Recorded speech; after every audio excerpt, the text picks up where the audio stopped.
Bonjour à toutes et à tous, bienvenue sur ma nouvelle chaîne YouTube Les Petits Voyages d'Eugénie. Donc je me présente, je m'appelle Eugénie, j'ai 19 ans, j'habite dans le sud-ouest, je suis actuellement en L2 d'histoire à Toulouse et je fais cette chaîne pour vous présenter un peu tous les voyages que je fais. Donc que ça soit des voyages perso, où je prends l'avion, où je pars avec des amis, etc. Ou des voyages d'une journée où je pars avec ma voiture.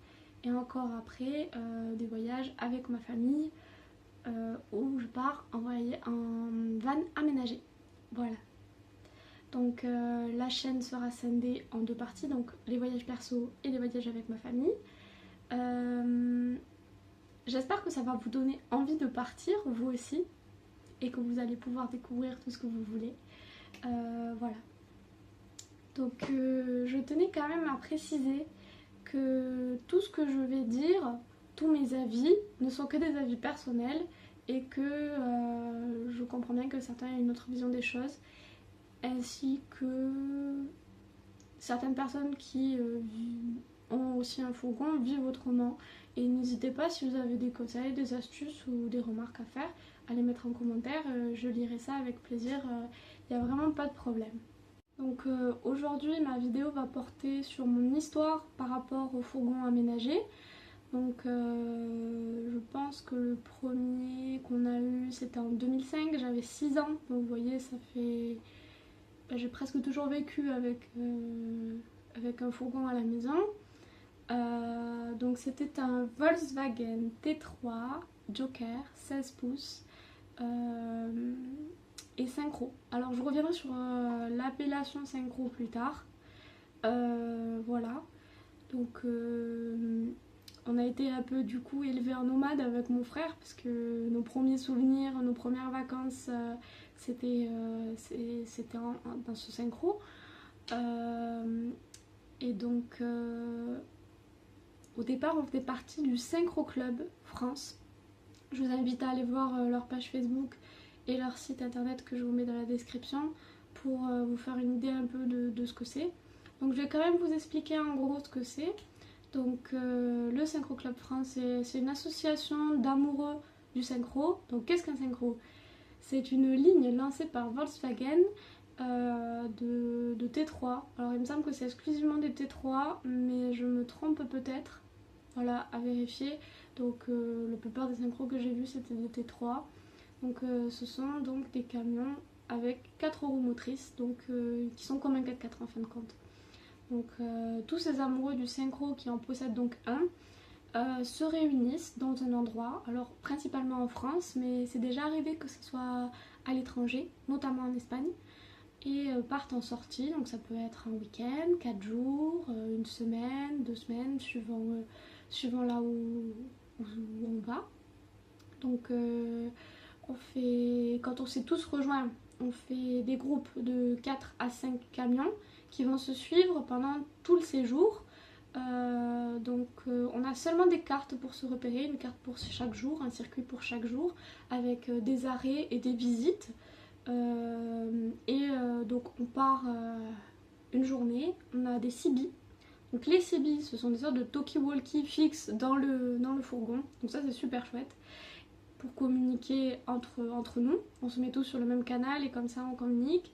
Et ensuite on se retrouve tous le soir, on mange ensemble, on fait l'apéro, tout ça, sur un bivouac. Donc le bivouac c'est un campement. et voilà. Donc ça on en a fait pendant quelques années et puis on a commencé à avoir énormément de problèmes avec le fourgon, avec le T3. Donc on a décidé d'arrêter. À notre grand regret parce que vraiment c'était vraiment quelque chose de sympa d'aller sur les pistes. Donc c'était des pistes 4x4 quoi. Vous pouvez voir dans les vidéos qu'ils ont postées sur leur site et leur page Facebook. Puis les gens étaient vraiment sympas, il y avait des gens de partout en France, c'était vraiment très convivial et on était assez triste d'arrêter de faire ça, de faire partie de ce club.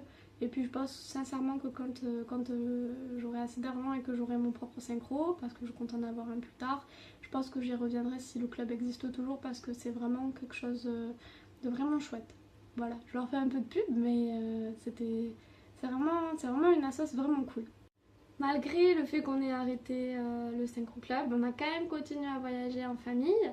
Donc on a vendu le T3 pour un Ford Transit Nugget. Donc vous pouvez retrouver les photos sur Google. Et puis de toute façon, vous verrez bien quand je vous présenterai le camion en lui-même. Donc c'est un camion qui est habilité à faire que de la route normalement. Donc impossible de retourner au club. Donc je tiens aussi à préciser qu'avec mes parents, on a très rarement pris des locations. Je pense que ça se compte sur les doigts d'une main. On le fait un peu maintenant en dehors de l'été parce que vous allez voir très vite que c'est difficile de vivre à l'intérieur l'hiver à 4. Voilà. Mais bon, après on a principalement voyagé avec ça. On va passer aux avantages maintenant. Donc je vous parlerai des désavantages dans une autre vidéo que je ferai sur le camion en lui-même pour vous présenter les équipements. Et bien sûr, je verrai à trouver une solution à tous les désavantages pour qu'il n'y ait plus que des avantages à partir. Alors, le premier avantage, celui qui vient à l'esprit de tout le monde quand on lui dit j'ai un fourgon aménagé, c'est la liberté. Alors oui, on peut partir quand on veut, où on veut, avec qui on veut, on met juste quelques habits dans le camion, 2-3 boîtes de conserve et c'est parti. Donc nous, ce qu'on faisait souvent, c'est que le vendredi soir, on nous cherchait à 16h30. Et puis quand mon père rentrait du boulot, on partait. Voilà, un week-end. Jusqu'au dimanche soir, par là. Alors bon, l'avantage qu'on a nous, c'est qu'on habite dans le sud du Gers. Donc du coup, on a les montagnes à 2h, l'océan à 3h, l'Espagne à 3h aussi, et la Méditerranée à 4h. Donc on peut partir un peu n'importe où parce qu'on est proche de tout, voilà. Et après on peut aussi monter sur le Tarn-et-Garonne ou voilà, un peu plus haut quoi. Pour un week-end, c'est amplement faisable. Donc ça nous faisait des mini-vacances nous, quand on était petits et on était vraiment super fiers de dire aux copains qu'on était partis un week-end à la mer alors qu'ils étaient restés chez eux à faire leurs devoirs. C'est vrai que bon, voilà, pour des enfants je pense que c'est vraiment super. Et puis ce qu'on aimait beaucoup faire aussi, c'est de ne pas savoir où on allait. C'est-à-dire que jusqu'au moment de sortir de la maison, on ne savait pas. C'est-à-dire qu'on était au portail et qu'on disait on va à droite ou on va à gauche. Ce qui signifiait qu'on n'allait pas du tout dans la même style de paysage suivant si on partait à gauche ou à droite quand on sort de chez moi. Donc c'est vrai que ça c'était un peu ce qui rendait le voyage un peu sympa, c'est que on était préparé à aller dans n'importe quelle destination, à la montagne, à la mer, on avait des polaires, on avait des maillots de bain, mais bon, voilà, suivant nos envies, on partait là où on voulait, et ça je trouve que c'est vraiment super chouette, du moment qu'on a un peu d'organisation, ben, je vois pas le problème. Ensuite, second gros avantage, c'est le stationnement, parce qu'on ne paye pas comme un camping-car, on paye comme une voiture déjà, donc que ça soit pour l'autoroute, pour les parkings, et ce qui concerne le stationnement, on peut stationner comme une voiture et on peut donc aussi ne pas aller sur les aires de camping-car. Alors, je tiens à préciser qu'il est quand même vivement conseillé en France d'aller sur les aires de camping-car si vous ne voulez pas vous faire virer par la police. Mais en Espagne, c'est plus facile de dormir sur des bas-côtés. Même si en France on l'a déjà fait, il n'y a pas de problème pour ça. Après, ce qui est chouette, c'est qu'on peut s'arrêter la nuit, pas savoir trop où on est, c'est juste que c'est plat. Et puis quand on se réveille, ben, on découvre la vue. Et c'est vrai que c'est super agréable de se réveiller avec la vue sur la montagne ou sur l'océan et pas avoir dépensé un sou. C'est vrai. Ensuite, ce qui est chouette, c'est qu'on peut prendre notre temps aussi. Alors bon, c'est pareil avec un camping-car, hein, parce que le fait d'avoir des couchettes, si on veut s'arrêter pour la nuit à cet endroit, on s'arrête où on veut un peu, et puis voilà, parce que bon, quand même avec le camping-car, il y en a plein qui se garent pas sur les aires de camping-car, on ne va pas se mentir. Donc voilà, on prend pas l'autoroute, c'est très rare quand on prend l'autoroute parce que déjà notre camion est super vieux, donc il aime pas trop ça. Et puis ben, on aime bien prendre notre temps parce qu'on est en vacances, donc on estime que voilà, on peut prendre le temps de faire les choses, donc on s'arrête. Et puis s'il y a un village qui nous plaît, ben, on s'arrête, on dort là, on mange là, c'est quand même plus agréable qu'une aire d'autoroute. Et puis on reprendra la route quand ça nous viendra. Et puis si on n'arrive pas à telle heure à la destination où on devait aller à la base, c'est pas grave. C'est pas grave, on est en vacances, on profite. Donc voilà, ça fait quand même pas mal d'économies d'argent de ne pas prendre l'autoroute. Hein, on va pas se mentir, ça coûte assez cher quand même l'autoroute, même pour une voiture. Donc voilà. Ensuite, en continuant sur les économies, on fait quelques économies d'énergie aussi. C'est-à-dire qu'on ne va pas utiliser le même quota d'électricité non plus. Par exemple, dans un fourgon en général, il y a 2-3 néons que vous allumez le soir quand il fait vraiment nuit. Et pour recharger vos appareils, vous rechargez pendant que votre fourgon roule, parce que sinon vous déchargez la batterie et vous n'êtes pas sûr de redémarrer le lendemain matin. Voilà. Donc, ça fait quand même pas mal d'économies. Nous, ce qu'on met en place pour le projet dont je vous parlais tout à l'heure, c'est qu'on met des panneaux solaires pour pouvoir alimenter les allumes-cigares et donc plus avoir besoin de la batterie qui charge en roulant, on va dire. Donc c'est une alternative, je pense, plutôt viable. Surtout vu le projet qu'on a, vous comprendrez pourquoi. Et ensuite, on fait pas mal d'économies au niveau de l'eau aussi. Parce que, attention, ça peut choquer certains, nous n'avons pas de salle de bain. C'est-à-dire que nous avons une douche, qui est en fait une pompe à sulfater que nous remplissons d'eau qu'on peut faire chauffer, et un rideau de douche, et puis on prend nos douches là. Et ensuite, pour les toilettes, c'est les toilettes publiques ou la nature. Alors, certains fourgons sont quand même aménagés de façon à avoir une douche et des toilettes. Hein. Ça existe. Hein. Nous, on n'a juste pas un fourgon avec tout ça, mais ça existe quand même si vous voulez partir en fourgon et avoir ce confort. Ce que je peux comprendre aussi, nous, on a toujours fait comme ça, donc c'est pas problématique pour nous, mais je comprends bien que certains veuillent avoir ce confort. Voilà.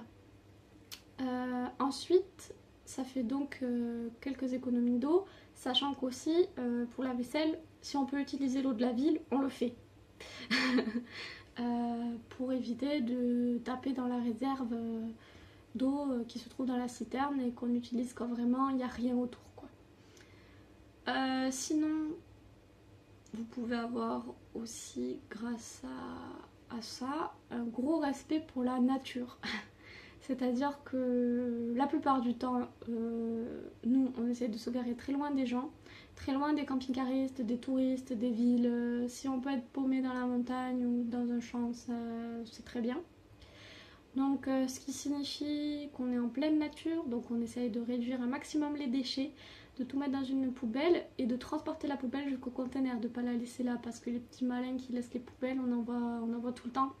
Et ça fait un peu râler parce que voilà, vous pouvez faire peut-être 5 ou 10 bornes avant de trouver un conteneur, vous pouvez le mettre parce que c'est pas insoutenable de prendre votre poubelle avec vous jusqu'à trouver un conteneur.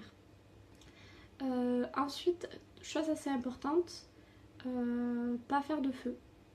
Alors je sais que dans tous les films là où ils partent en road trip, les gens ils font des feux. Non, on fait pas de feu.